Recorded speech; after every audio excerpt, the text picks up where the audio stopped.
Pascal Froissart. Donc, bonjour Pascal. Bien. Euh, Enchantée merci beaucoup de venir participer à notre séminaire aujourd'hui. On s'était rencontrés il y a déjà 2 ans de ça à Paris, hein, lorsqu'on a vu qu'on avait évidemment des intérêts communs dans toute cette histoire de fake news et évidemment à travers la rumeur avec ton livre que tu as publié. Alors, ben, assez rapidement, je te passe la parole pour ta conférence qui va porter sur l'histoire du fact-checking et des racines américaines. Exactement. Alors, je partage tout de suite mon écran et je suis à vous. Alors, nous y voilà.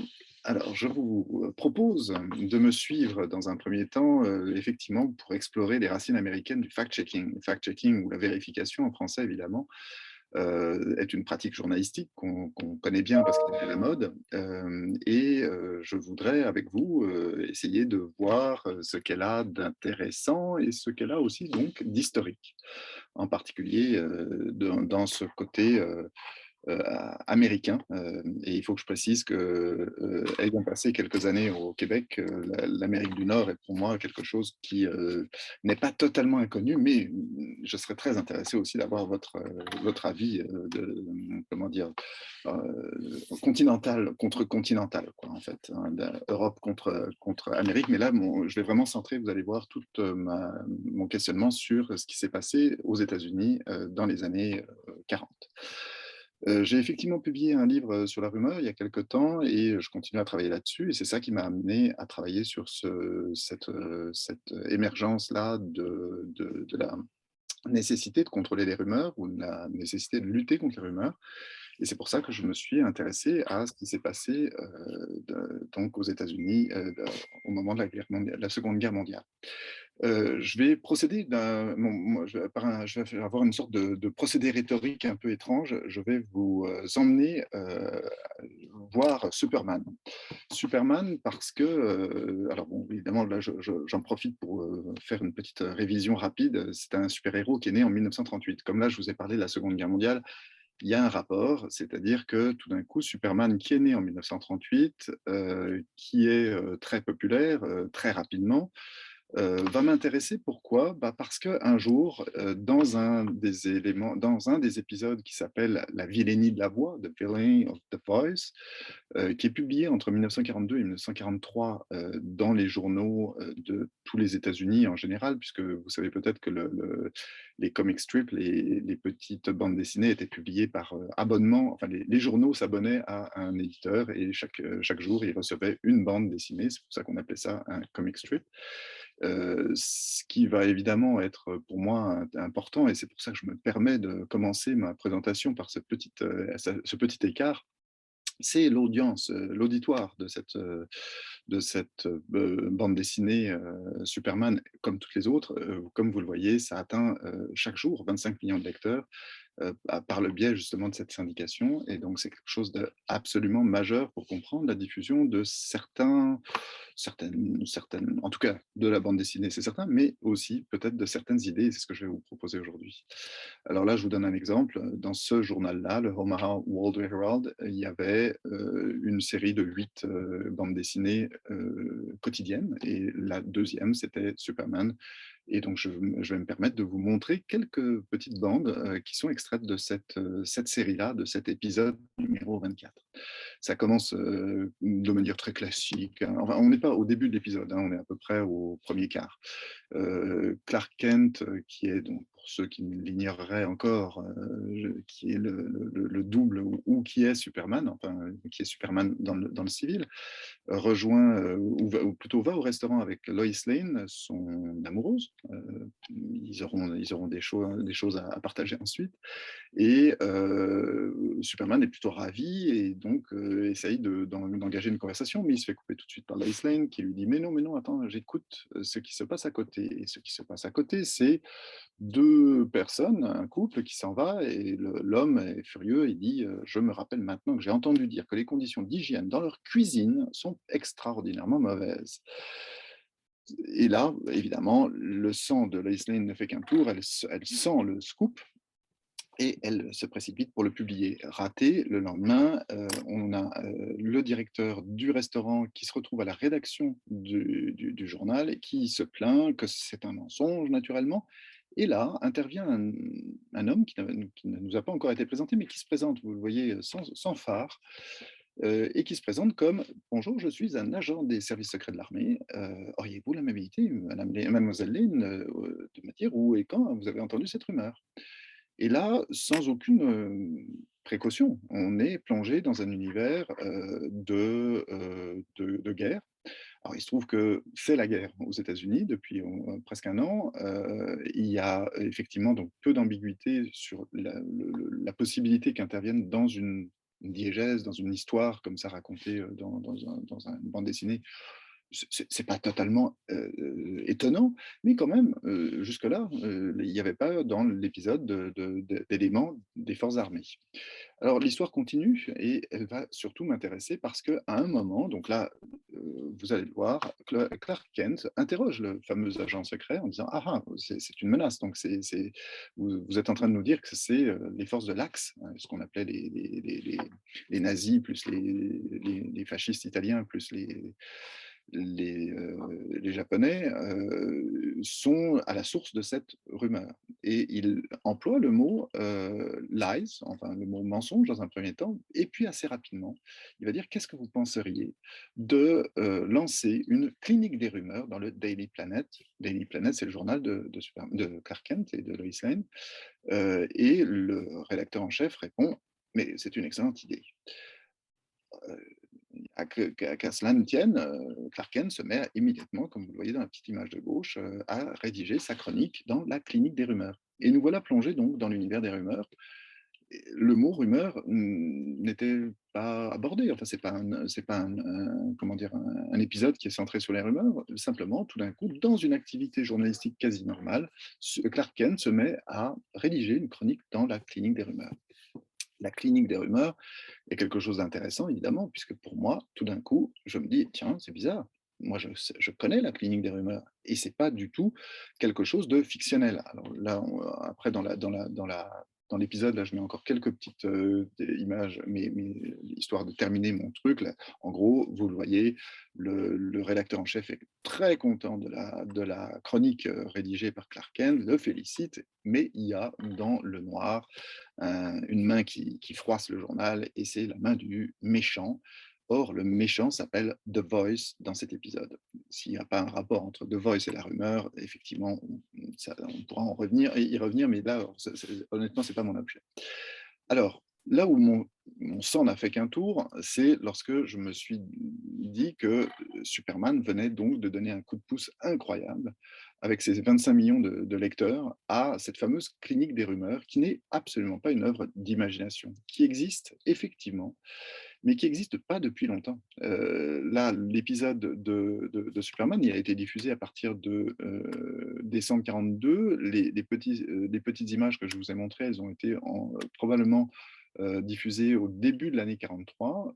Donc là, ça fait à peine un an. Vous voyez que cette chronique réelle, cette fois-ci, elle est tout à fait réelle, existe. Elle s'appelle bien The Rumor Clinic, la clinique des rumeurs, et elle paraît dans un journal qui est pas très connu, un petit quotidien de Boston, le Boston Herald. Et pourquoi je dis petit? Bah, parce que quand on fait une analyse d'audience, il y a 4 quotidiens à Boston, c'est le plus petit, derrière 3 autres. Donc c'est pas tout à fait, comment dire, c'est pas péjoratif.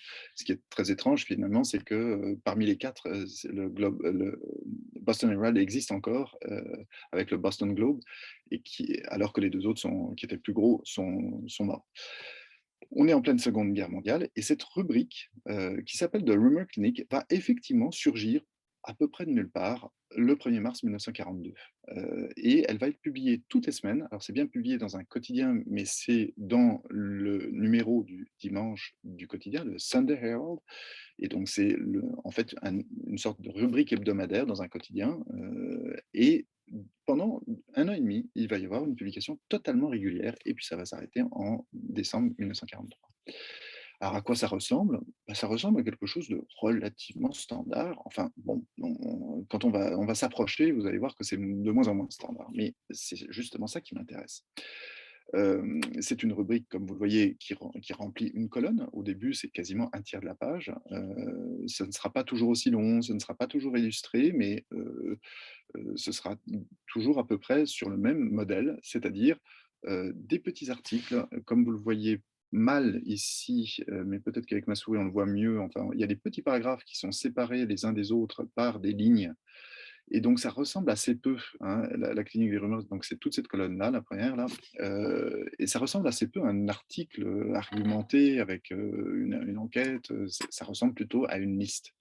De fait, si on se rapproche, et donc là, regardez, je me rapproche, je peux arriver à montrer que cette rubrique est fabriquée avec une rhétorique tout à fait étrange, une rhétorique journalistique. Normalement, on apprend à écrire, hein, en journalisme, il y a des règles. Et ben là, on y échappe, clairement. Pourquoi? Ben, la première chose, c'est que c'est rédigé en deux paragraphes répétés, enfin cette structure-là, deux paragraphes répétés ad libidem, autant de fois qu'il le faut. Et le premier paragraphe s'intitule toujours Rumor, le deuxième paragraphe s'intitule toujours Fact. Là, je vous prends un exemple. Donc, un parachute a été vu en train de tomber dans trois quartiers différents de notre ville, dit la rumeur, en tout cas telle qu'elle est rapportée dans le journal. Et juste après, on a le démenti ou la réfutation intitulé Facts, et on a le Bureau des relations publiques de l'armée de terre à Boston déclare: non, non, non, on a enquêté sur des signalements de ce type et aucun n'était fondé sur des faits. Ce qui a pu sembler être un parachute était en fait une cible de remorquage larguée par un avion.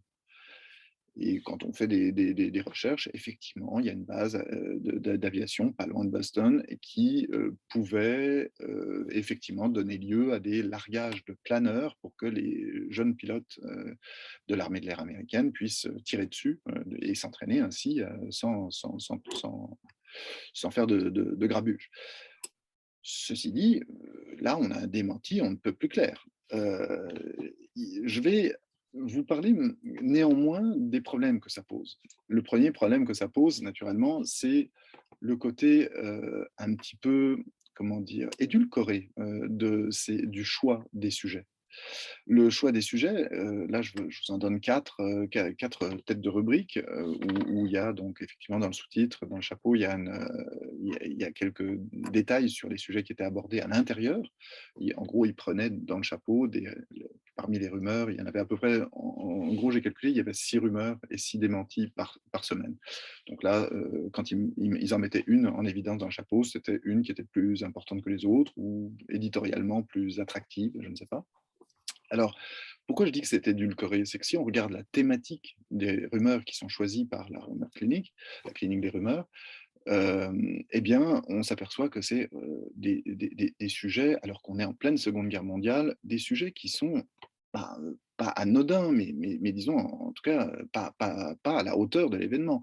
L'empoisonnement de boîtes de conserve, bien qu'elle soit japonaise et qu'elle parle de chair de crabe, on est d'accord que c'est très grave, hein, de mettre du verre pilé dans les... Parce que c'était ça le sujet de la rumeur, c'est très grave, on est d'accord. Mais enfin, il y avait des sujets plus graves. Et là, on voit qu'il y a eu un choix éditorial parmi les sujets pour aller vers des sujets très proches des gens, très proches du lectorat, mais aussi proches de la guerre, sans y toucher.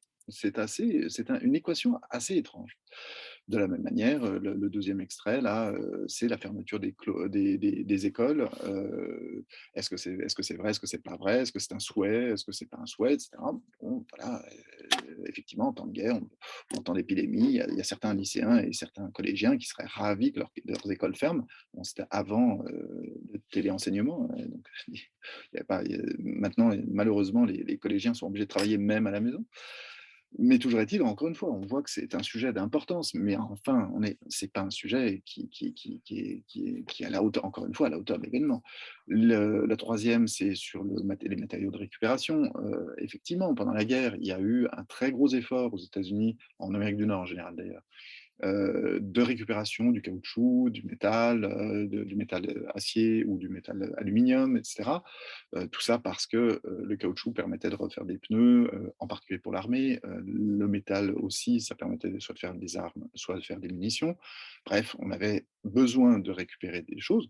Enfin bon, de là à dire que c'est un sujet d'importance, encore une fois, on voit que la sélection, elle est faite sur des sujets vraiment à la fois proches et à la fois liés à la guerre. Et enfin, le dernier exemple que je vous donne, mais ce sont des exemples qu'on retrouve très souvent dans la clinique des rumeurs, c'est le fait que les organismes qui collectaient plutôt du sang de donneurs donner ensuite et le faire voyager, le donner aux forces armées de manière à pouvoir sauver des vies.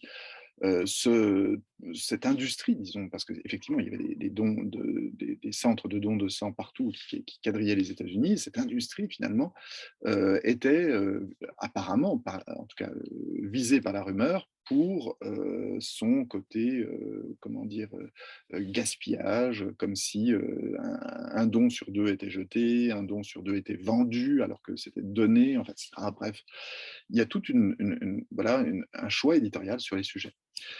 Deuxième chose qui m'intéresse aussi là-dedans, c'est le côté, comment dire, grave et léger à la fois, une légèreté grave ou une gravité légère, je ne sais pas. Alors là, je prends comme exemple simplement une des illustrations qui était publiée comme ça de temps en temps dans le Boston Herald, où on voit, c'est une illustration, mais justement, enfin, une illustration, ça peut être franchement drôle ou franchement pas drôle, mais là, on voit qu'on est dans un entre-deux, c'est-à-dire qu'on a effectivement une illustration, on voit le directeur du journal qui laisse tomber sur un, un colporteur de rumeurs une masse immense de faits, hein, ou en tout cas de papier, mais avec marqué dessus faits. Et pourquoi est-ce que c'est léger et grave à la fois? C'est léger parce que c'est totalement, comment dire? À la fois, enfantin et à la fois, rigolo. Enfin, c'est une forme de caricature et à la fois c'est un peu grave parce que, bon, là, on parle bien de tuer, quelqu'un en l'écrasant sous une tonne de quelque chose. Il y a des manières plus rigolotes, hein, de rire de la rumeur ou de la mais encore une fois, là, on voit bien qu'on est aussi dans un côté, la guerre n'est pas loin, la vie et la mort des gens, c'est quelque chose qui est dans l'univers mental de tout le monde. Et donc, cette caricature-là, ou cette illustration, me paraît, moi, assez symptomatique ou représentative de cet humour à la fois léger et grave qui anime la rubrique et que l'on voit aussi dans le choix des sujets d'ailleurs. Parmi les choses qui m'intéressent aussi, la structure argumentative. Le fait que, ce soit toujours, ce binôme rumeur-fait qui soit mis en place, me paraît un peu singulier. C'est-à-dire que là, d'une part, les règles d'écriture du journalisme classique sont mises de côté. D'autre part, il y a même des principes, en particulier le principe d'actualité qui échappe. C'est-à-dire qu'on ne sait plus si c'est actuel ou pas actuel, s'il y a une véritable, comment dire, modification enfin, les dates, par exemple, de circulation ou de diffusion des rumeurs ne sont jamais précisées. On ne dit jamais telle date a circulé telle rumeur à tel endroit, et c'est très peu divulgué. Les rumeurs on connaît rarement leur lieu, rarement leur date, et la seule chose qu'on connaît des réfutations, c'est pas la date, mais c'est la source. Et la plupart du temps, c'est d'une source officielle. Alors évidemment, alors nous, ça nous pose un problème parce qu'on n'a plus exactement le même rapport à l'État aujourd'hui. À l'époque, le rapport à l'État était différent. Mais néanmoins, pour un journaliste, de poser des questions juste à un interlocuteur et de publier cette réponse-là sans croisement, sans vérification, ça paraît un petit peu étrange, une sorte de suspension des règles de l'écriture journalistique. Donc là, je commence, moi, à me creuser les méninges en me disant, dans le fond, ce qu'on est en train de voir dans la clinique des rumeurs, c'est la construction d'une rubrique qui échappe en fait au tout venant journalistique. Et je continue en particulier en regardant la véracité. Alors j'ai fait une petite stat, hein, parce que je me suis intéressé de près à cette rubrique. J'ai fait des stats sur les rumeurs qui ont été publiées. J'en ai trouvé 389. Alors le compte n'est pas très très important parce que c'est difficile de savoir ce qui est entendu par rumeur. Quelquefois, il y en a deux dans une, quelquefois, il n'y en a pas, ou c'est rien du tout, enfin, c'est un commentaire. Enfin, bref, disons qu'il y a à peu près 400 rumeurs qui sont diffusées ou publiées par le Boston Herald sur cette période-là. Quand j'essaye de voir les réfutations qui sont faites, elles sont faites quasiment systématiquement pour dire que c'est faux. Mais il y a effectivement, sur les 400, il y en a une quinzaine qui sont classées vraies. Il y a une quinzaine de rumeurs qui sont classées comme d'intérêt, en tout cas, et qu'on ne peut pas les catégoriser comme rumeurs fausses, ce qui pose évidemment à nouveau un problème de sémantique, c'est-à-dire si on commence à parler de mensonges vrais et de vérité mensongère, ça complique tout. Alors, on a quelques infos sur la fabrication de cette clinique des rumeurs, en particulier sur le fait qu'il y a bien au Boston Herald une volonté de faire des coups. Comme c'est l'outsider, c'est le petit quotidien qui doit manger les autres. Eh bien, ils sont bien obligés de faire des coups. Et, enfin, ils sont pas bien obligés. En tout cas, c'est leur politique éditoriale. Et ils y sont habitués. Donc, c'est pas tout à fait étonnant de voir dans ce journal-là une rubrique comme ça, comme celle-là, qui est un peu du jamais vu. Enfin, quand elle est sortie, tout le monde s'est intéressé à cette rubrique-là. C'était stupéfiant. On s'est intéressé en particulier à ceux qui la faisaient. La seule personne dont on a vraiment comment dire, le portrait ou comment dire, le seul journaliste dont on peut vraiment retracer l'activité, c'est ce monsieur William Gavin, qui est un journaliste à l'époque absolument inconnu. En fait, aujourd'hui toujours, hein, sauf grâce à moi, je lui redonne un petit peu de justice, qui était donc, comme vous le voyez ici, le directeur sur cette photo, qui est une photo un peu étrange, hein. On sent qu'elle est un peu apprêtée pour Life, parce que je vais vous en parler dans 2 secondes. Life a fait un reportage sur cette rubrique. La photo, probablement son journal, enfin, c'est rare d'avoir une aussi grande, comment dire, petite étiquette, une grande étiquette sur son bureau dans tous les jours, c'est un peu étrange.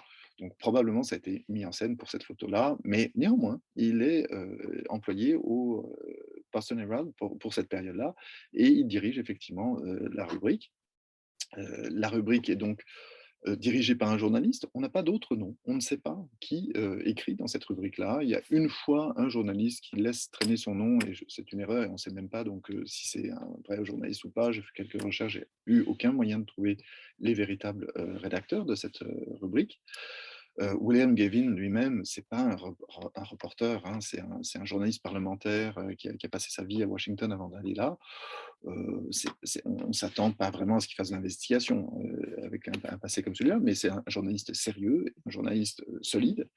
Et puis, la seule chose qu'on sait en fait de cette rubrique, c'est qu'il y a une approbation sur chacune des rubriques. En bas, il est marqué: la rubrique est approuvée par le Comité de salut public du Massachusetts, qui est une étrange instance de Public Safety Committee. C'est une drôle d'instance qui est en fait presque parapublique. C'est pas véritablement l'État du Massachusetts qui le finance, enfin qui le finance sûrement, mais qui le fait fonctionner, c'est moins sûr. C'est une instance qui, alors comme le nom l'indique d'ailleurs, le comité de salut public, ça fait vraiment très Révolution française.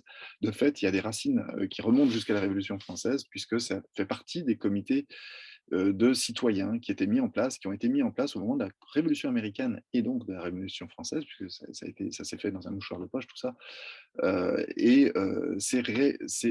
Ce sont des structures qui ressurgissent de temps en temps quand il y a une crise. De fait, au moment du Pearl Harbor, peu après, ce comité de salut public a été donc remis au goût du jour par un décret, et il a fonctionné pendant quelques années, jusqu'à la fin de la guerre, en parallèle à d'autres institutions que sont les institutions classiques, hein, de protection civile, etc.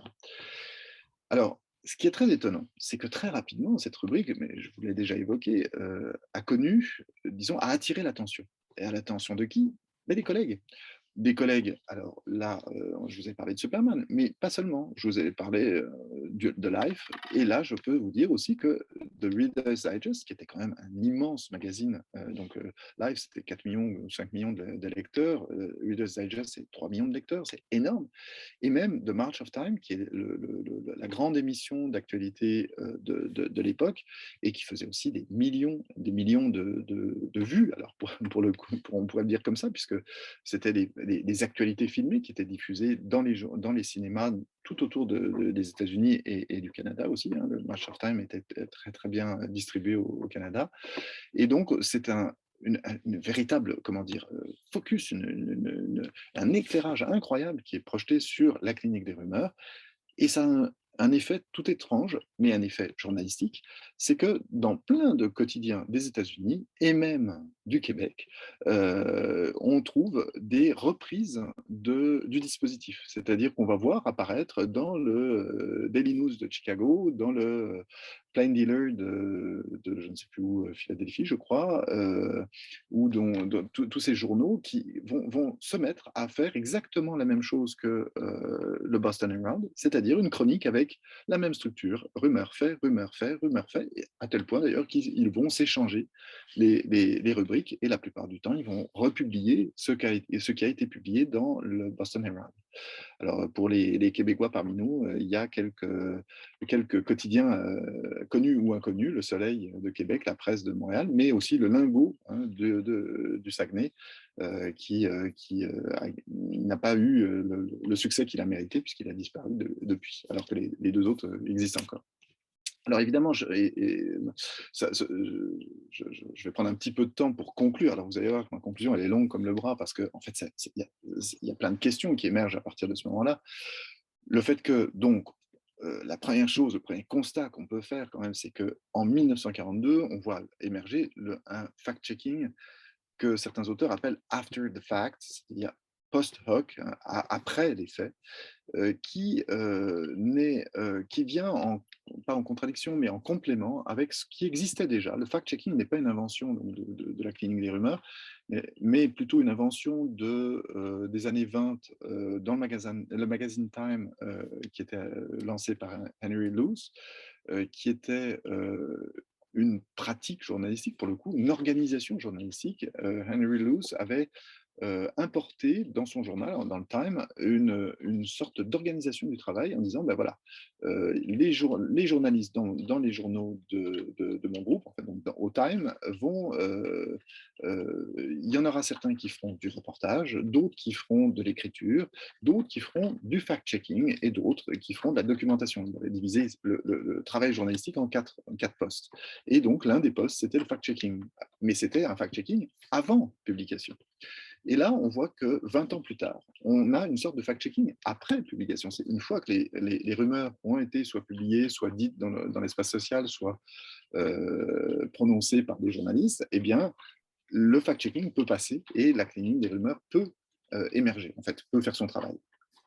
Première chose, donc fameuse. Deuxième chose, évidemment, c'est que la clinique des rumeurs, à ma connaissance, c'est la première institution à faire ça de manière systématique, naturellement. Bien sûr qu'il y avait des démentis, bien sûr qu'il y avait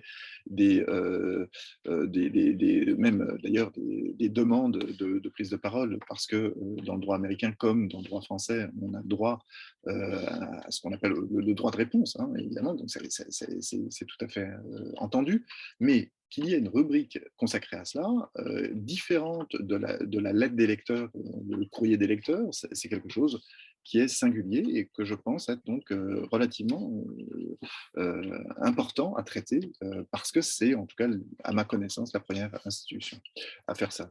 Et évidemment, ça pose des tas de problèmes.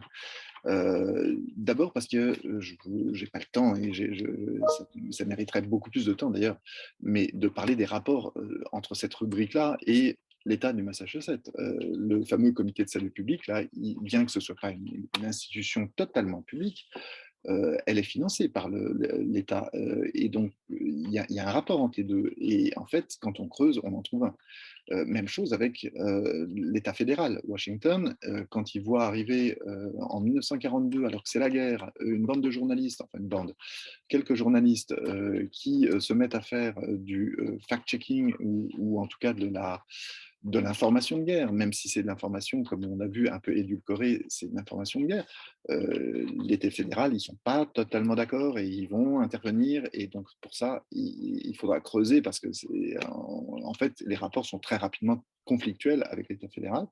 Et évidemment, il faut écrire cette histoire parce qu'elle n'a pas encore été écrite. Et je vous dis vulgache ça tout de suite. Je termine donc un ouvrage là-dessus. Donc, normalement, dans quelques temps, vous pourrez lire les détails que je n'ai pas eu le temps de traiter ici. Et en particulier, ce qui m'intéresse, c'est ce que fait de cet événement-là l'ouvrage The Psychology of Rumor, ou plutôt l'auteur de cet ouvrage, qui est Gordon Allport. Pour ceux qui sont en Europe, ce n'est pas un nom très très connu. Pour ceux qui sont en Amérique du Nord, c'est un nom un peu plus connu parce que c'est un des grands psychologues de la tendance humanistique aux États-Unis, et il a été vraiment célèbre. Alors, pas seulement pour ce bouquin-là, mais aussi pour ce bouquin-là. Et ce bouquin-là a donné énormément de légitimité à l'objet rumeur. Donc, je peux dire d'une certaine manière que moi-même, j'en ai profité, puisque je me suis permis de traiter la rumeur comme un objet scientifique, comme un objet universitaire. Donc, c'est grâce à Allport. Et pourtant, Allport, là, maintenant que je m'intéresse à ce qu'il a fait, ben, il est quand même partout.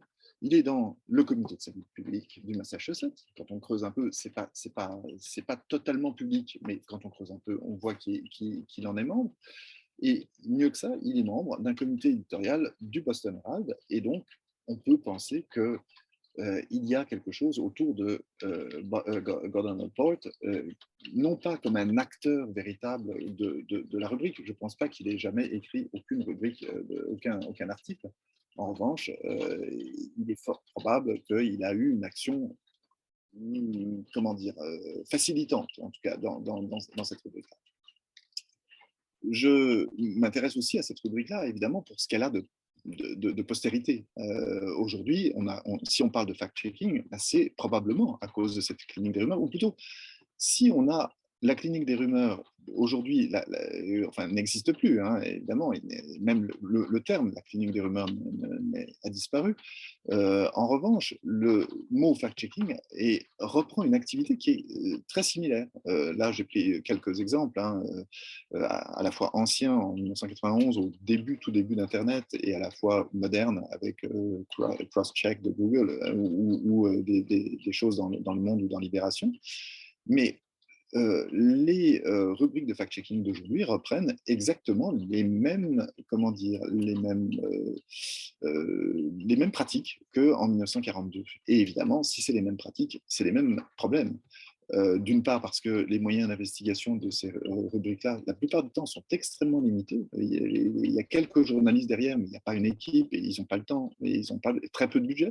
Donc finalement, c'est un peu info contre info. Ils vont aller téléphoner, ils vont aller éventuellement recueillir une info ou une autre, mais ensuite, il n'y a pas une véritable enquête qui est faite.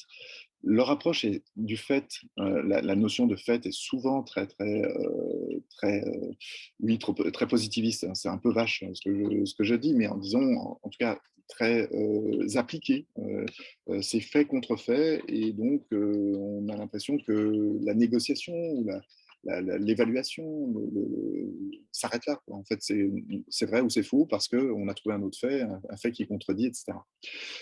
La structure rumeur fait est toujours très respectée, étonnamment, encore aujourd'hui, et cette trivialité dont je faisais état déjà en 42. Alors bon, c'est pour ça que j'ai mis un exemple pour vous faire sourire aussi. Est-ce que je peux mettre mon pot de yaourt au tri sélectif? Et donc ça, c'est un des sujets d'une rubrique de fact-checking publiée en 2018. Bon, on voit bien que c'est bien un sujet sur lequel il peut y avoir des croyances, mais enfin bon, c'est pas un sujet non plus d'importance. C'est toujours cette fameuse, enfin d'importance, si, c'est important. Hein, et vous savez que d'ailleurs les rubriques enfin les pots de yaourt, ça se gaspille, c'est horrible en termes de récupération. On peut quasiment que les faire brûler, on peut pas les récupérer. Alors c'est pour dire comme c'est important. Mais bon, néanmoins, si on parlait vraiment d'écologie, peut-être qu'il y a des sujets plus graves. Mais là, voilà, typiquement, encore aujourd'hui, on a un petit peu cette facilité à traiter dans les rubriques de fact-checking de l'actualité, ou plutôt pas encore de l'actualité, parce que là, vous voyez aussi que ce n'est pas un sujet hyper actuel, hein, c'est un sujet qui pourrait être traité en 2018, mais encore aujourd'hui. Ce n'est pas de l'actualité chaude, c'est autre chose. Et on voit que donc cette gravité légère ou cette légèreté grave est quelque chose de constitutif du genre fact-checking. Et puis, évidemment, les problèmes qui se posent encore aujourd'hui sont ceux de l'effet boomerang, alors que l'on nomme aussi effet Streisand ou effet de diffus réfutation, c'est-à-dire le fait que plus je dément et plus je fais connaître. Et donc, ça pose des problèmes. Si je veux cacher des rumeurs antisémites, ben, il faut peut-être pas, enfin, il faut se poser la question, en tout cas, avant de les démentir, parce que évidemment, si je diffuse des rumeurs antisémites, eh bien, forcément, je vais leur donner une audience qu'elles n'avaient peut-être pas avant. Et puis, le dernier problème que pose l'existence de ces rubriques-là, c'est le fait qu'on pose la lutte contre la viralité comme une sorte d'évidence, comme si c'était possible, comme si c'était faisable, comme si c'était souhaitable même, et qu'il fallait absolument, alors évidemment, par ces temps d'épidémie, cette question-là est d'autant plus cruciale, comme s'il fallait parvenir à faire rendre gorge à la calomnie et à la rumeur jusqu'au dernier, comme si on ne pouvait pas tolérer que il y ait une petite minorité de gens qui soient totalement réfractaires. Alors, je ne parle pas des antivax, je parle plutôt des gens qui vont croire aux Illuminati ou à tel ou tel complot étrange. Euh, la plus grande majorité des Occidentaux ne croient pas aux Illuminati. Est-ce qu'il est effectivement bien grave que il y ait une petite frange de la population qui y croit?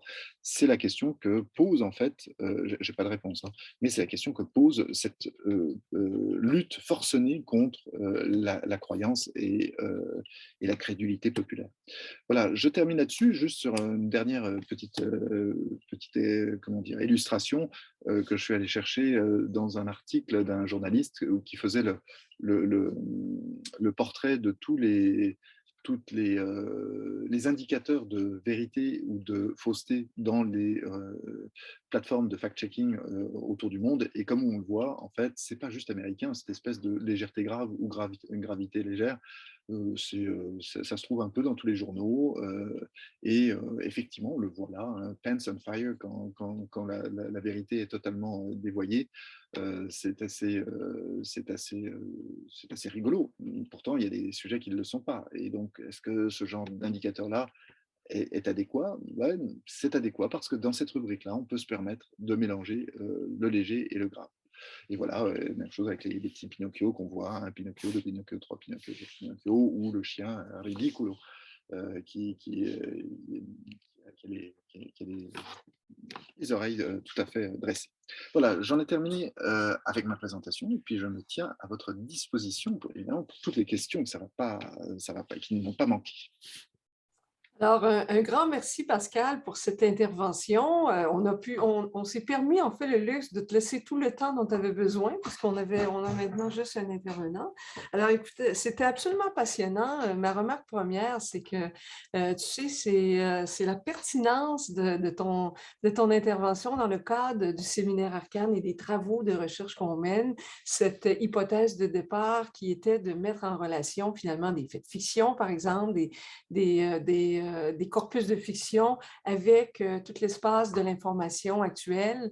Alors, je pense que ça rentre en plein là-dedans, toute la question des théories du complot, comme on sait, qui nourrissent les fictions depuis très longtemps, et de voir que ce phénomène, justement, des fact-checking, c'est loin d'être nouveau. Donc, c'est assez passionnant de voir les racines à l'intérieur, effectivement, des approches journalistiques depuis très longtemps. Alors, merci beaucoup d'abord de tout ça. Je trouve ça absolument passionnant. Je n'ai pas de questions qui se posent maintenant parce que j'aimerais laisser la parole. Il y a Christian Desilets, et puis je suis bien contente, Christian, que tu interviennes justement parce que j'écoutais Pascal et puis je me suis dit, c'est sûr que Christian va avoir plein de choses à poser comme questions, ayant travaillé sur des corpus semblables. Donc, je te passe la parole, Christian. Oui, bien, merci pour cette présentation tout à fait intéressante, fascinante. J'avais deux observations. La première, j'imagine que vous devez connaître Robert Knapp, qui en 1944, avant Allport, a publié le Psychology of Rumor, notamment en étudiant le Boston Herald. Ça, c'était le premier point. Mais le deuxième point, surtout, c'est ceci, c'est qu'il y a Mike Taylor qui, lui, étudie les rapports qu'il y a entre la rumeur et le potin, le potinage. Et en écoutant la présentation, j'étais fasciné de voir avec l'exemple de Lois Lane, en fait, elle écoute un potin à la table d'à côté et le potin, via le média, devient une rumeur.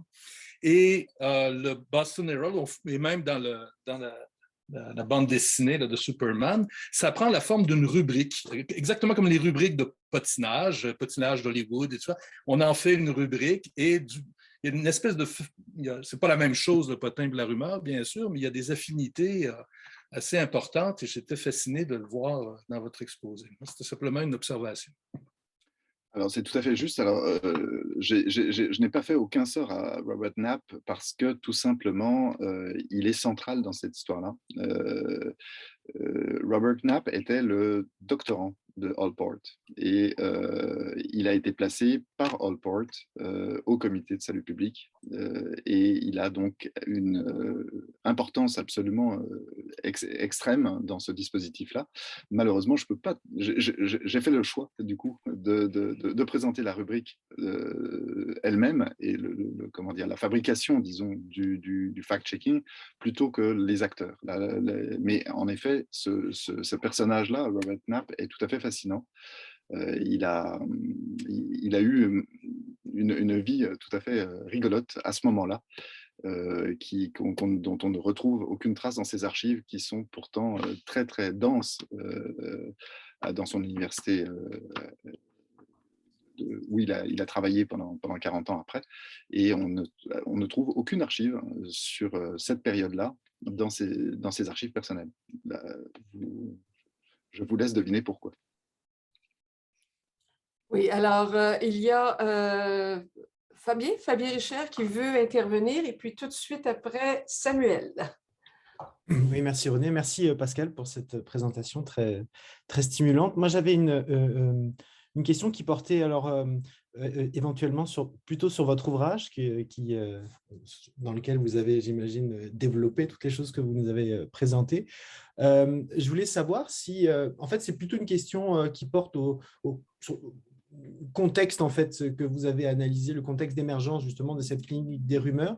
Je me demandais si vous regardiez, si vous essayez d'établir un lien entre justement la naissance de cette clinique-là et tout l'intérêt qu'il y a à l'époque pour le contrôle de l'opinion publique. Je pense notamment au Committee on Public Information créé par le président américain Woodrow Wilson pour transformer très rapidement l'opinion publique quant au fait que les États-Unis rentrent en guerre de manière un peu brusque. Et donc, il fallait donc ce comité-là pour s'assurer, mobiliser pour l'effort de guerre. Alors, c'est très connu avec les affiches où on voit la personne qui pointe du doigt, ou encore les Four Minutemen, ces personnes qui prennent la parole comme ça dans l'espace public.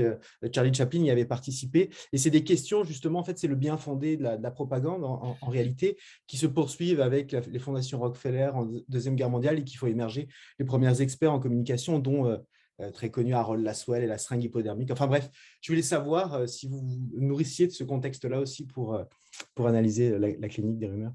Absolument, oui, oui. Oui, parce que sinon on ne comprend pas en fait. Mais alors du coup, effectivement, je vais divulgacher un petit peu et je vais continuer en fait. Alors du coup, dans mon exposé, hein, je vais pas, je vous enlève des questions possibles parce que je vais vous redonner matière à question. Si on va dans la logique des acteurs, Gordon Allport là, est un des premiers psychologues à avoir rédigé un ouvrage sur le pouvoir de la radio. Il l'a fait avec un autre de ses doctorants, Hadley Cantrill, qui, pendant la guerre, a été la cheville ouvrière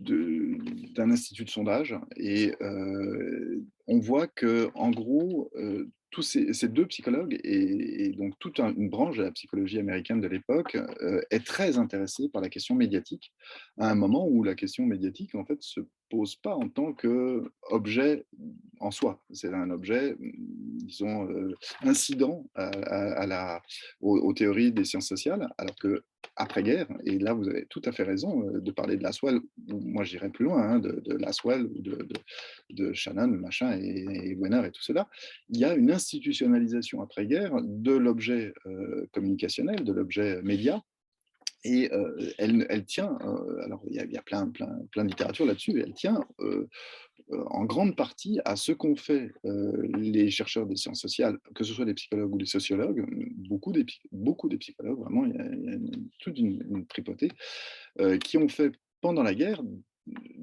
qui sont intervenus d'une manière ou d'une autre. Et je pense, alors là, pour le coup, je ne vous ai pas encore trop exposé mes méthodes de recherche, mais j'ai le plus grand mal à prouver une véritable implication de Allport dans cette rubrique de la clinique des rumeurs. En revanche, il est tout le temps là. Donc, c'est tout à fait étonnant. Et je n'arrive pas à trouver le smoking gun, comme on dirait. Hein. Je n'arrive pas à trouver la pièce maîtresse qui me permettrait de savoir qu'il est derrière. Mais en revanche, il est tout le temps là. Lui ou un de ses doctorants ou un de ses je ne sais pas quoi. Et donc, c'est très étonnant. Et en même temps, pas du tout, puisque Allport fait partie de ces psychologues ou ces sociologues qui ont en fait investi l'effort de guerre et qui ont apporté leur expertise à l'effort de guerre. Et quand vous parlez du comité Creel, c'est tout à fait intéressant parce que Roosevelt, quand il déclare la guerre, vous savez comme moi, il était obligé. En fait, ça l'enthousiasmait pas plus que ça. Hein. Enfin, ça se comprend d'ailleurs, hein, mais et en particulier, il n'était pas tout à fait préparé puisque pour se faire élire, il avait dû avoir un programme isolationniste assez fort en disant ben non, moi je ne prépare pas la guerre tant qu'on ne m'attaque pas. C'est textuellement ce qu'il avait dit. Et il se trouve qu'on l'attaque. Donc du coup, il est bien obligé de déclarer la guerre. Mais la guerre n'est pas préparée et donc ils sont en train de mettre en place des structures, mais à la volée vraiment.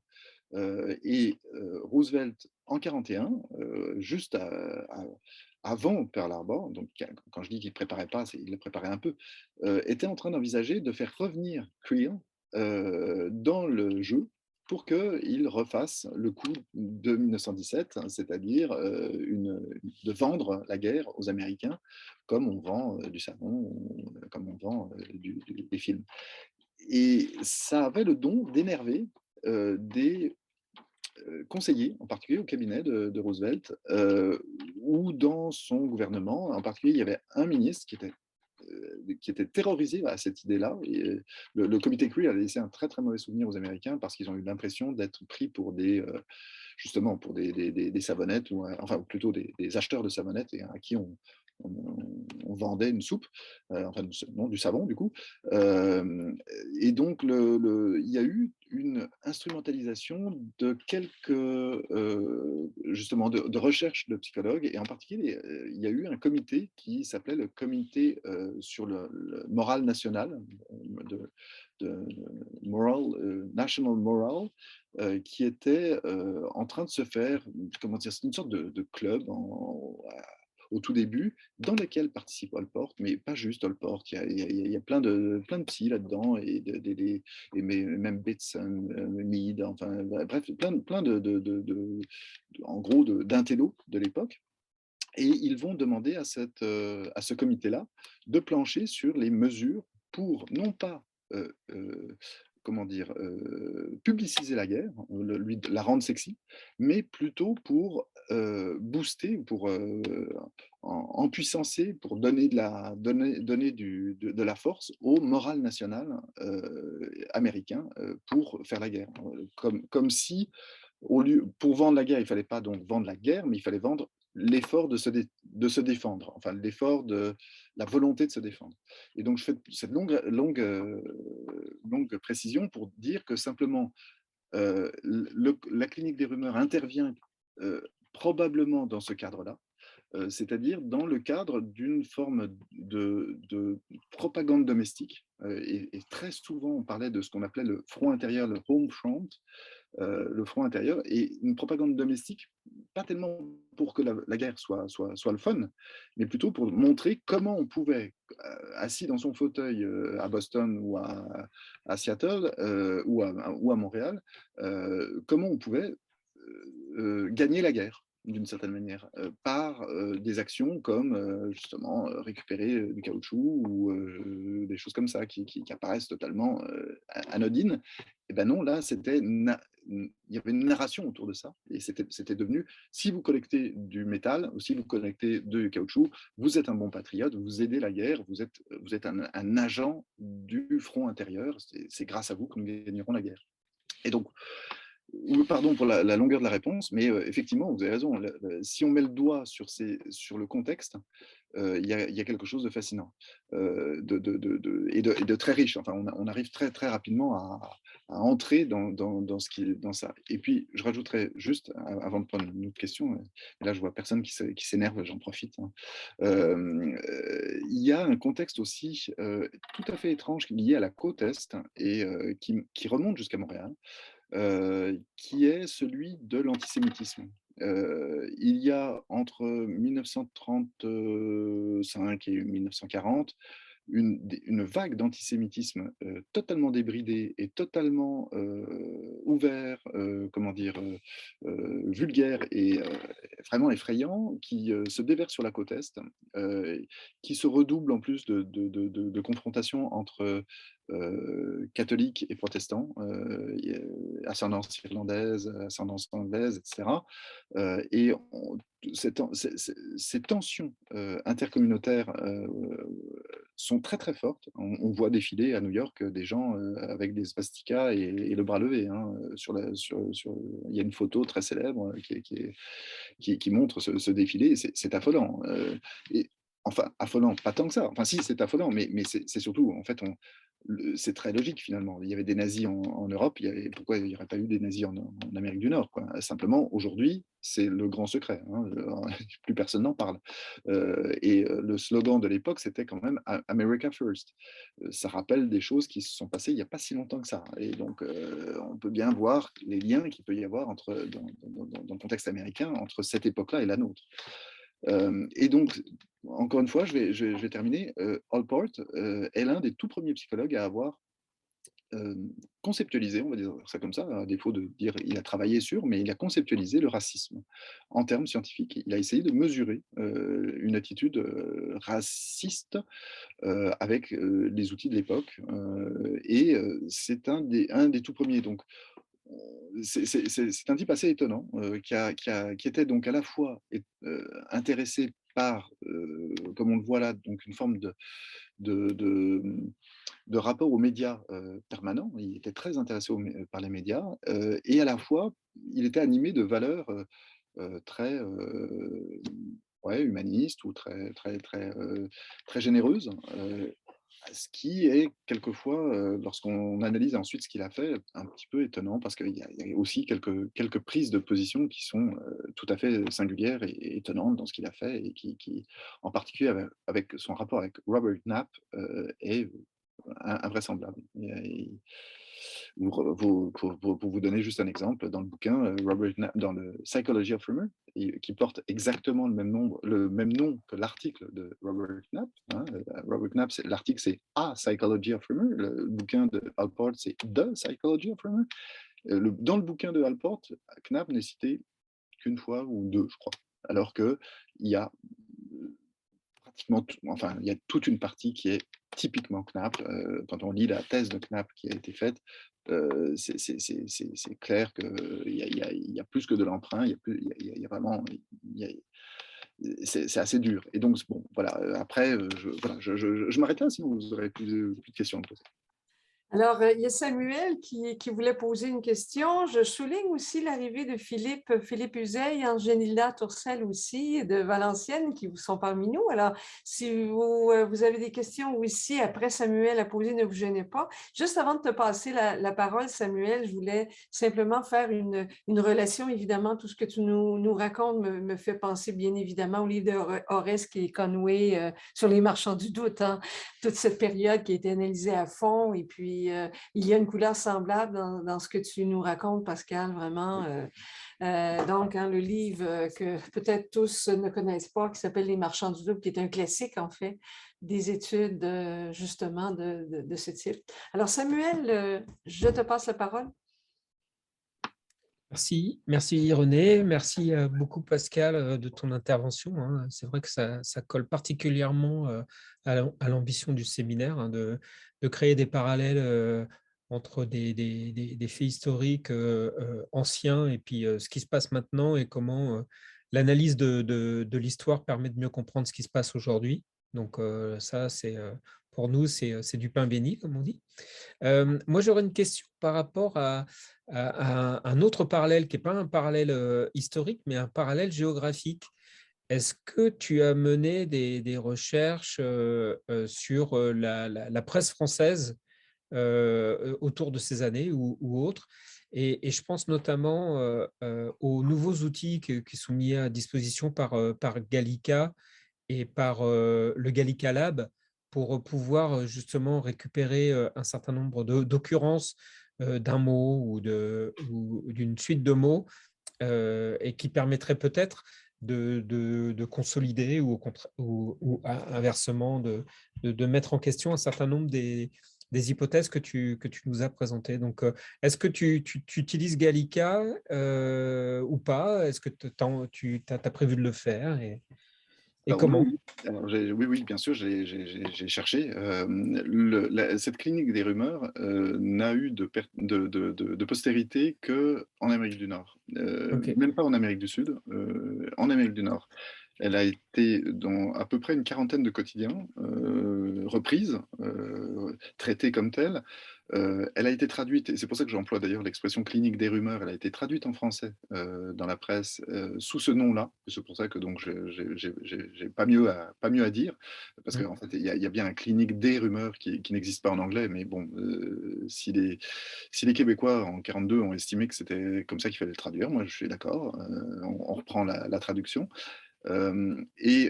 Évidemment, en fait, la traduction n'a pas traversé l'océan, n'a pas traversé l'Atlantique, pour une raison aussi très très bête, c'est que c'est l'occupation en France et que tout ce qui vient des États-Unis est censuré et ultra censuré, et donc y compris la pensée états-unienne, disons. On ne peut pas reprendre la clinique des rumeurs sans faire écho à ce qui se passe aux États-Unis, et aux États-Unis comme étant une lutte patriotique du front intérieur américain. Et donc c'est ça qui explique l'absence totale d'écho en Europe de cette clinique des rumeurs. Jusque après-guerre, en fait, c'est quelque chose qui n'existe pas. Alors, donc ça, c'est pour l'analyse de presse. Alors, il y a aussi une analyse stratégique plus rigolote, enfin aussi rigolote à faire. C'est évidemment les rumeurs, c'est quelque chose qui intéresse beaucoup nos amis les militaires.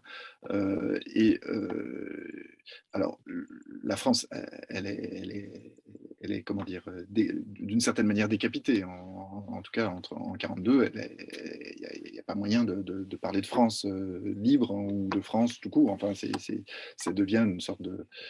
C'est très compliqué hein, de l'extérieur, en tout cas de la France, même d'ailleurs de l'intérieur, de comprendre en fait comment fonctionne la stratégie militaire française, hein, puisqu'elle est inféodée complètement à l'État nazi, d'une manière ou d'une autre. Hein. La zone, comment dire, ouverte ne l'était, la zone libre ne l'était pas, hein, elle était sous contrôle. Toujours est-il que l'un des alliés principaux des États-Unis en Europe, c'est l'Angleterre. L'Angleterre, à l'époque, est sous le feu. Elle est vacillante. Elle est bombardée tous les jours. C'est vraiment très, très, c'est très dur ce qui se passe en Grande-Bretagne. il y a des communications entre les États-Unis et la Grande-Bretagne, en particulier sur ce domaine-là, sur le domaine du contrôle des rumeurs. Les Américains disant aux Britanniques, vous savez, on a trouvé un truc formidable hein, pour contrôler la rumeur. Regardez, c'est la clinique des rumeurs. Waouh, c'est génial, on fait ça. Et les Britanniques n'ont pas répondu. Ils ont dit, mais non, mais vous voulez rien. C'est une blague, votre truc. Parler de récupération. Là, nous, on a des bombes là, qui nous tombent tous les jours sur la tête. Là. Pardon, mais non, c'est juste pas possible. Et là, donc ça, ces rapports qu'on a sont des rapports, en fait, des services secrets entre États-Unis et Grande-Bretagne, qui évidemment aujourd'hui sont tous libres d'accès aux chercheurs. Et c'est tout à fait fascinant de voir que, donc, d'un point de vue stratégique, en fait, les Britanniques n'ont vu aucun intérêt à reprendre cette rhétorique-là, tout simplement parce que l'urgence n'était pas la même. À Boston, il n'y a pas eu jamais une bombe. Il y a eu des sous-marins devant le port, enfin nazis, mais il n'y a jamais eu une bombe. Donc, ce n'était pas le même enjeu, apparemment, de part et d'autre de l'Atlantique. Et même, il y a un enjeu linguistique très étonnant. Le mot rumeur, en fait, c'est un mot assez inconnu en fait en termes de stratégie, en termes même de guerre psychologique. Hein. La guerre psychologique, c'est quelque chose qui apparaît tout doucement hein, dans ces années-là. C'est pas encore tout à fait établi, comme c'est pas légitime. Hein.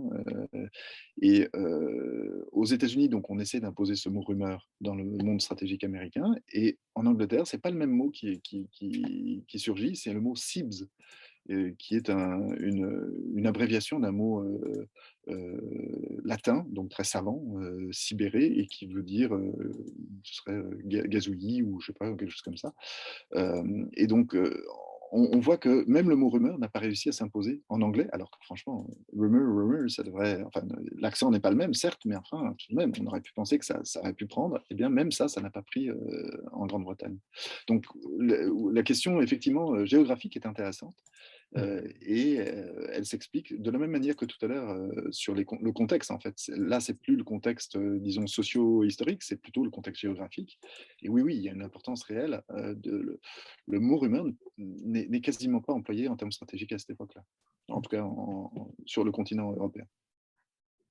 Alors, j'aurais une question également à te poser, donc, avec Rich, de toute cette recherche que tu as faite sur le plan historique, justement, et puis après avoir lu, évidemment, ton livre sur la rumeur, tout ce champ d'intérêt. Peux-tu nous parler de l'espace contemporain médiatique? C'est-à-dire qu'on voit bien que les mécanismes sont très semblables. Hein, lorsque tu nous parles de la presse, c'est très, très semblable. Par contre, il y a cette complexité actuelle de l'espace médiatique avec, entre autres, les réseaux sociaux, un espace médiatique qui comprend la presse, bien sûr, mais évidemment tous les autres médias.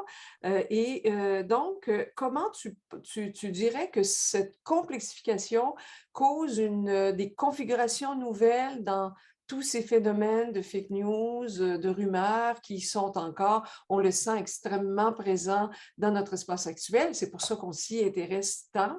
C'est une question urgente. Et puis, on a l'impression qu'on perd un petit peu, on perd le contrôle de cet espace. Si on ne l'a jamais eu, on ne l'a jamais eu, mais il est devenu tellement complexe, tellement tentaculaire à l'image du sujet, justement, de la pieuvre des fausses rumeurs. Alors, pourrais-tu nous dire un petit peu comment tu interprètes cet espace contemporain? C'est effectivement pour essayer de comprendre l'espace contemporain que je m'étais intéressé à ce qui se passait il y a 80 ans, hein, c'est sûr. Et ça, c'est la première réponse que je donnerais, c'est en fait que dans de très très nombreuses analyses sur le fact-checking ou la vérification, on trouve le côté, l'explication quasi évidente, c'est la faute à Internet ou c'est grâce à Internet. C'est-à-dire que les réseaux numériques semble être le lien, le chaînon manquant entre le fact-checking et le journalisme. Et en fait, ce que moi j'ai voulu montrer justement en remontant dans les années 40, c'est que non, le fact-checking, c'est quelque chose qui ne date pas d'Internet, qui ne date pas des réseaux.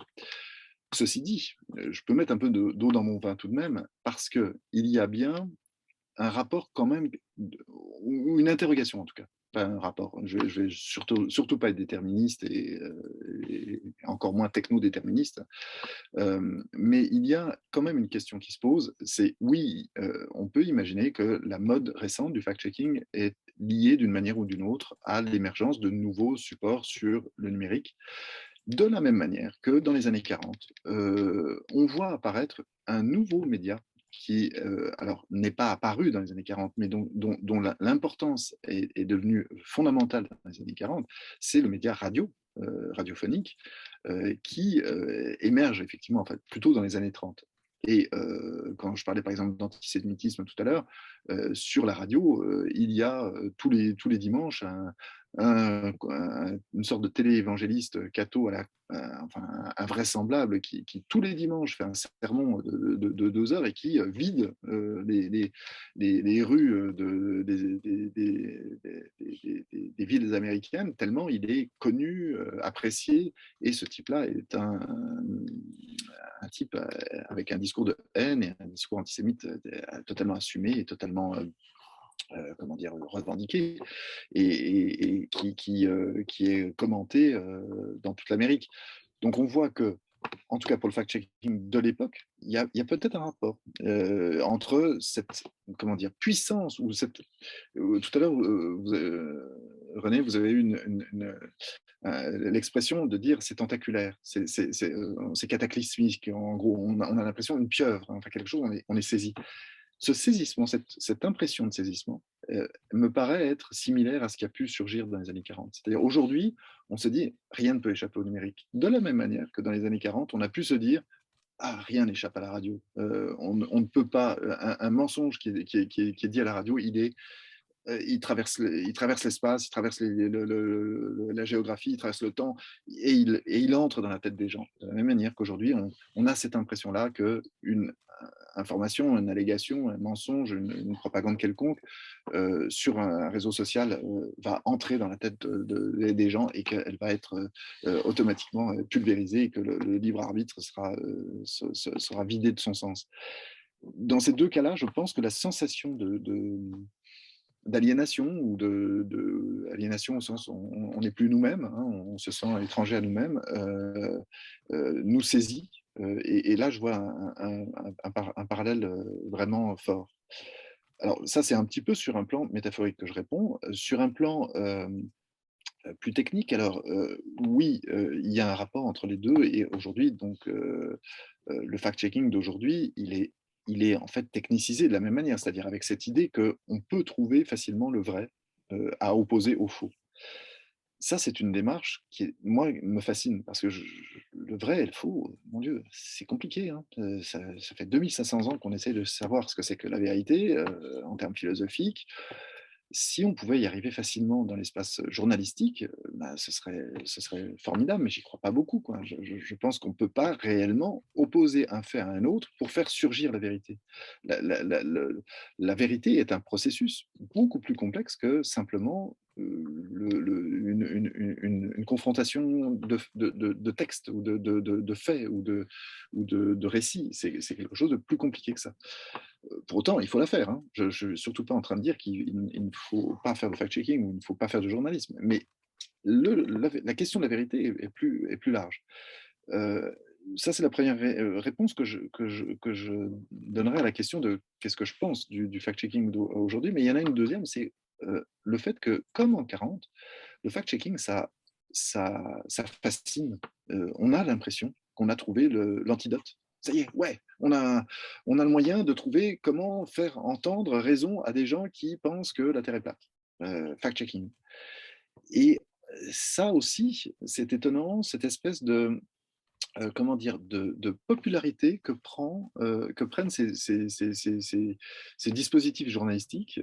Et de la même manière qu'il y a donc 80, pas tout à fait, oui, 80 ans en fait, il y a eu une vague, comment dire, une exposition médiatique incroyable que je vous ai décrite là par Superman, par Life, Reader's Digest et The March of Time, qui de la même manière, ça a été publicisé au-delà du raisonnable à l'époque, aujourd'hui, c'est la même chose. C'est-à-dire il va y avoir dans le discours politique des gens qui vont dire mais enfin, ça a été débunké par Radio-Canada ou ça a été débunké par Radio France, etc. Des hommes politiques, des personnes politiques qui vont dire ça. Et on s'y attend pas. C'est-à-dire qu'on ne s'attend pas à ce que tout d'un coup, des journalistes acquièrent comment dire, une fonction référentielle aussi forte. C'est-à-dire que le journalisme a toujours été une manière de rapporter des faits, de rapporter un discours, pas d'établir des faits, pas d'établir, enfin, pas de donner la vérité. On ne s'attend pas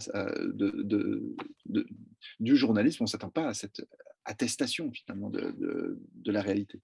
Alors, ça n'empêche pas qu'il puisse se faire, hein, mais disons que la popularité du fact-checking est presque plus grande que le fact-checking lui-même. Il y a une sorte on est en train d'écrire une mythologie, hein, comme on a écrit la mythologie de la clinique des rumeurs à l'époque, et à ce moment-là, c'est pour ça que Superman, il dit à l'agent secret, qu'est-ce que vous pensez de faire une clinique des rumeurs, comme si tout le monde savait ce que c'était qu'une clinique des rumeurs. Eh bien, voilà, c'est parce que la mythologie est en train de s'écrire. Et bien là, en ce moment, on est en train de dire, oh oui, mais tel fait, il faut le fact-checker. Je vais envoyer la question à je ne sais pas qui, et puis il va le débunker. C'est un petit peu simpliste, quoi. C'est un peu simpliste. Et troisième, et après je reprends vos questions, parce que j'ai vu qu'il y a deux mains levées.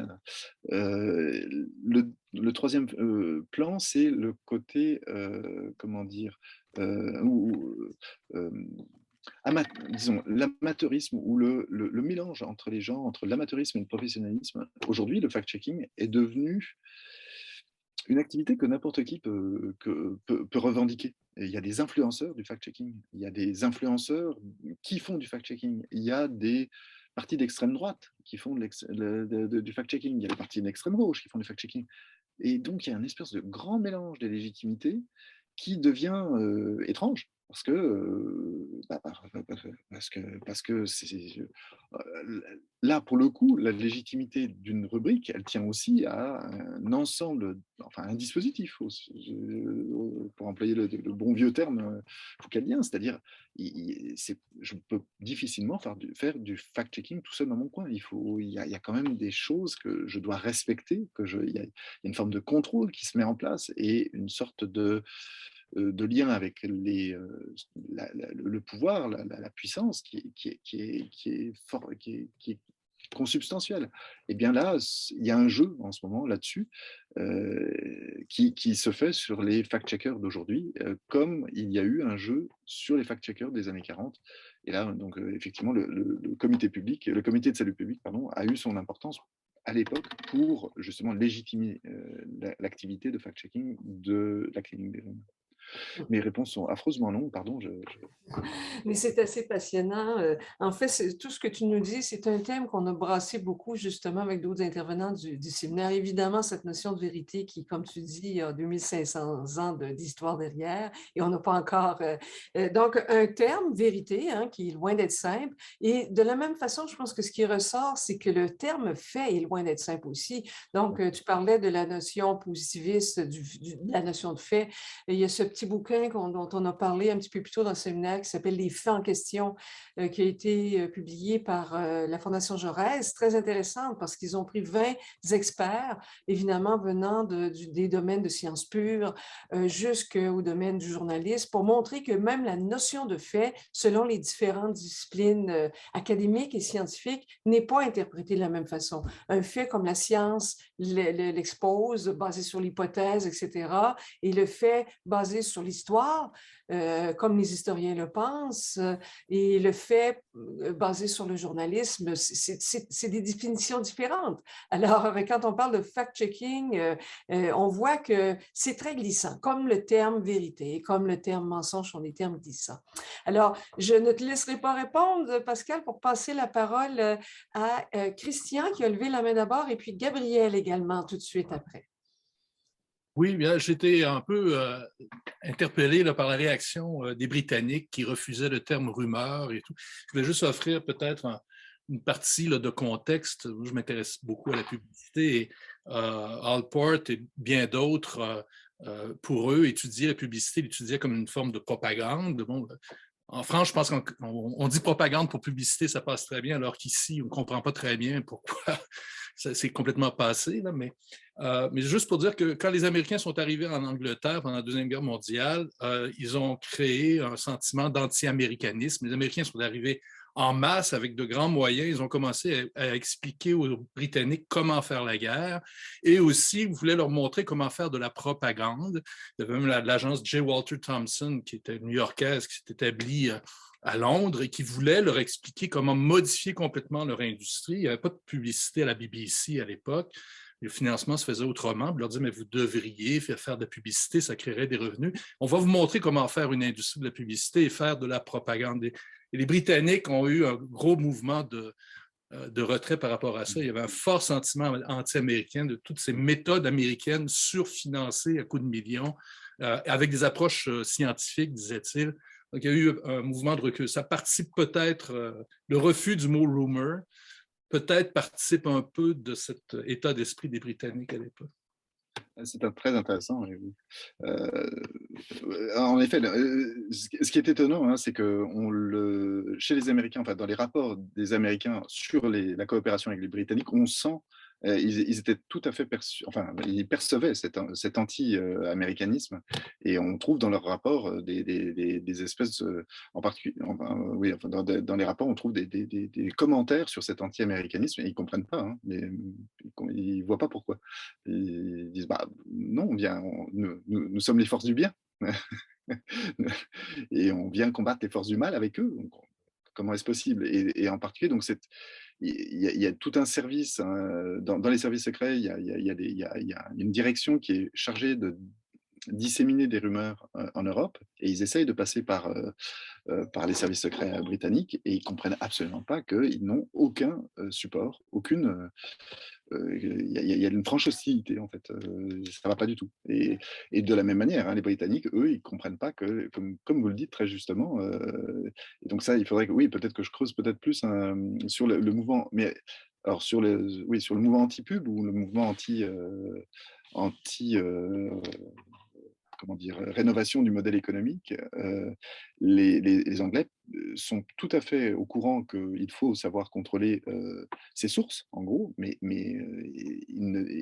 pouvoir faire des opérations de deception, enfin de confusion et tout ça. Là, ça c'est tout à fait clair dans la tête du MI6 ou des différents services secrets, mais en revanche, ils n'emploient absolument pas le mot rumeur et ils n'emploient pas les mêmes techniques. Enfin, pour eux, c'est pas quelque chose qu'on peut industrialiser. On peut éventuellement faire une opération, mais faire un bureau des rumeurs, ça leur paraissait, mais alors, invraisemblable. Et de fait, ils ont eu raison, hein, puisque le bureau des rumeurs en question, qui a existé aux États-Unis pendant un temps, a disparu pendant la guerre. Hein. Il n'a pas survécu.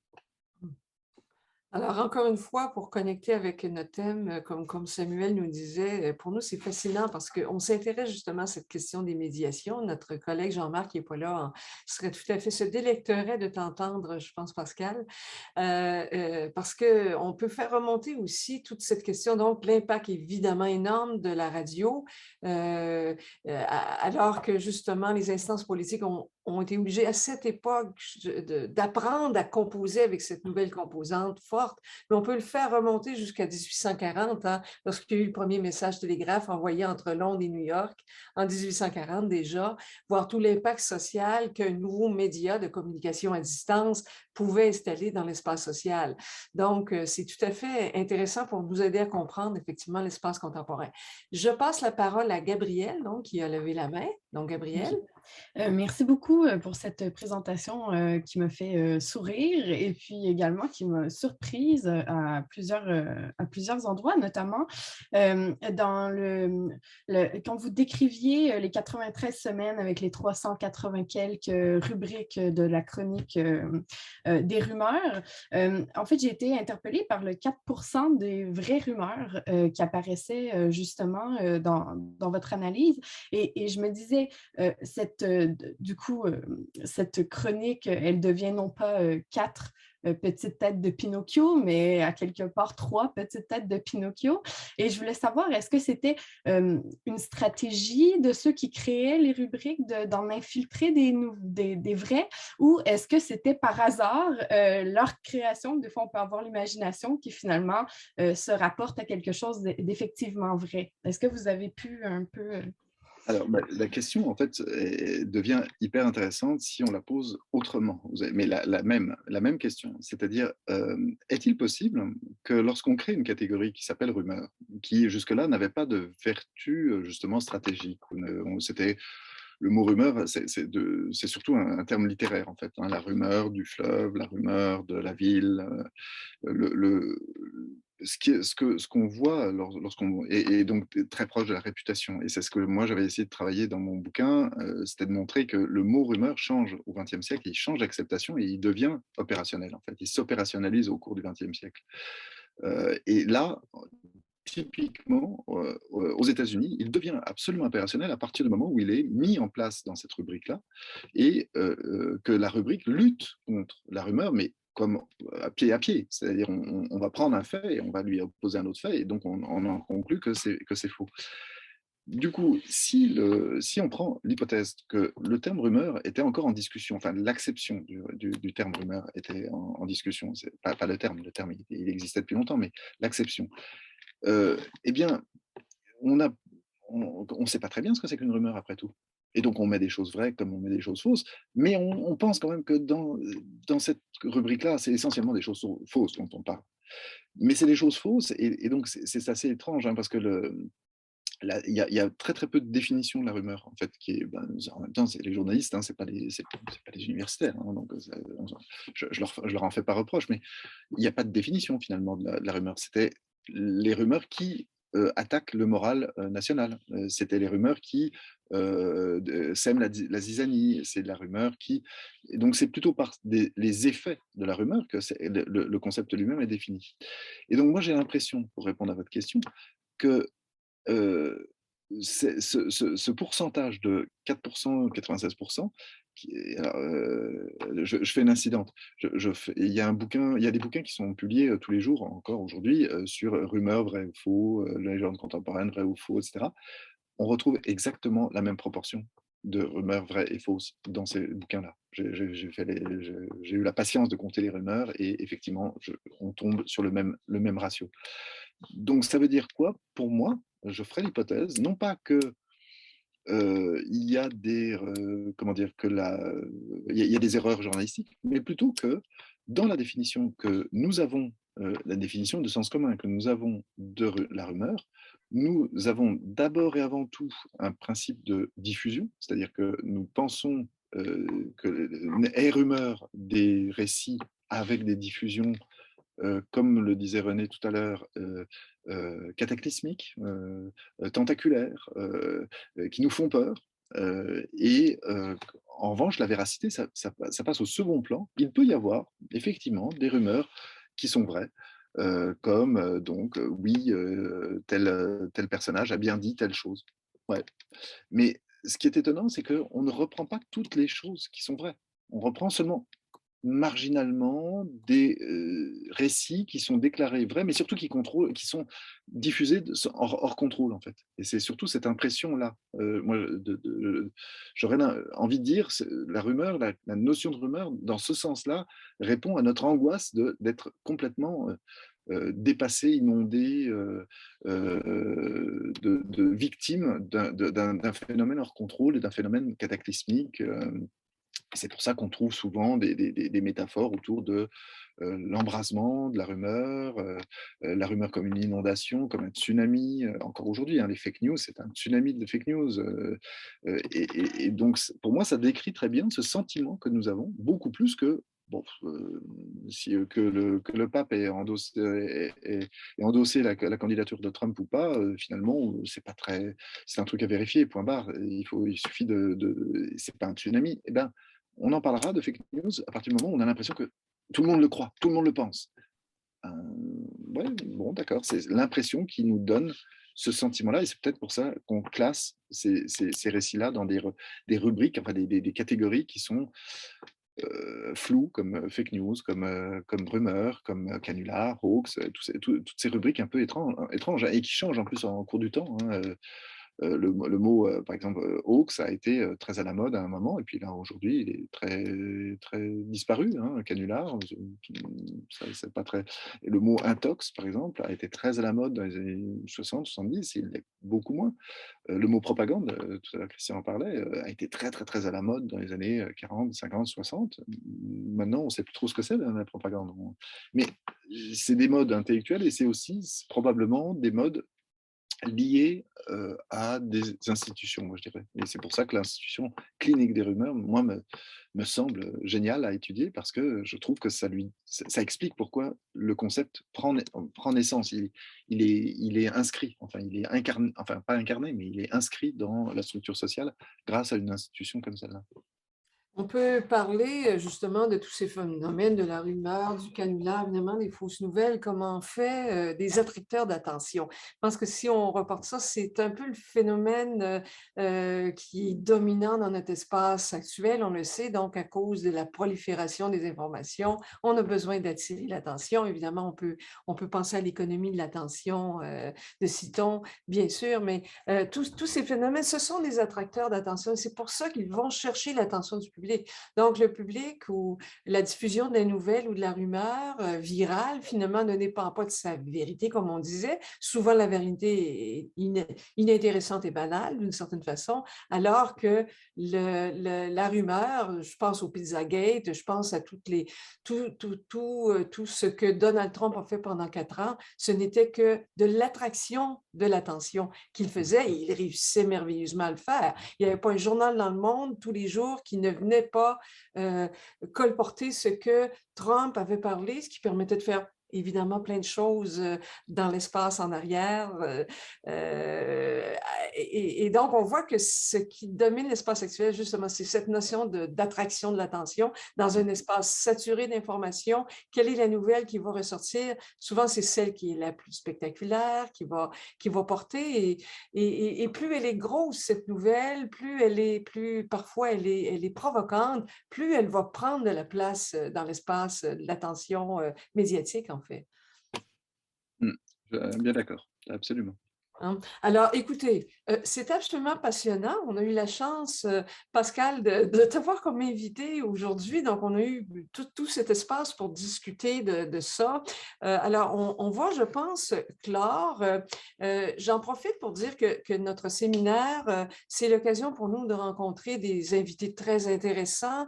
Je pense à Philippe et Angelina, encore une fois, qui sont cachés derrière la caméra, qui sont à Valenciennes et tout ça. Et donc, une des intentions de Arcane, donc le séminaire, évidemment, le projet de recherche, le site Arcane, que tu pourrais peut-être mettre en adresse, Gabriel, pour Pascal.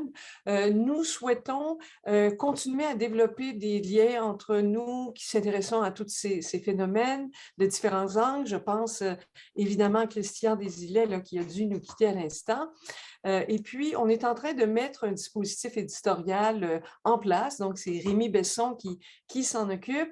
Et donc, où on veut non seulement archiver les présentations, mais essayer de développer un espace aussi de dialogue à travers le dispositif. Alors, on va certainement avoir l'occasion d'en reparler, Pascal, puisque tu es près de Samuel, bien sûr, dans la même université aussi, avec notre rencontre, pas si près que ça, vous allez dire, mais en fait, on a eu... Je viens de changer d'université, c'est pour ça que... Ah, bon. Non, mais c'est pas grave.